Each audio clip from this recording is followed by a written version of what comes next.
कि यूट्यूब ने बहुत ही कमाल की अपडेट दे दी है। ये जिनका चैनल मोनेटाइज है और जिनका नहीं है, क्यों उनका भी चैनल मोनेटाइज होना है। क्यों अब जब आप अपनी वीडियो 8 मिनट से ऊपर ऊपर की जब अपलोड करेंगे ना, तो उसमें आप लोगों को एक ऑप्शन मिलता था मिड रोल एड का। तो वहाँ पे आप अपनी मर्ज़ी के हिसाब से, मतलब कहाँ पे भी, मैं जहाँ पे आपकी मर्ज़ी हो वहाँ पे आप मिड रोल एड लगा सकते थे। अब भी वैसा ही है, आप लगा सकते हैं, लेकिन उसमें ये है कि मैं आपकी कोई मतलब बात चल रही होती है, जैसे यहाँ पे मैंने बात की कोई, और यहाँ पे कुछ एड ऐसी आ गई कि जिसको मतलब ऑडियंस, हमारे व्यूअर जो हैं वो देख के इग्नोर कर देते हैं,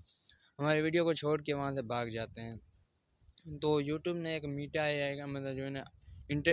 आर्टिफिशियल इंटेलिजेंस का ऐसा मतलब फीचर वहाँ पे ला रही है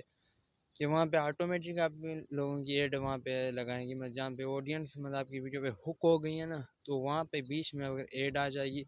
और आपके व्यूअर भी जो है ना उसको आराम से वॉच करते जाएंगे, वो भी जो है ना डिसहार्ड नहीं होंगे, वो भी आपकी वीडियो को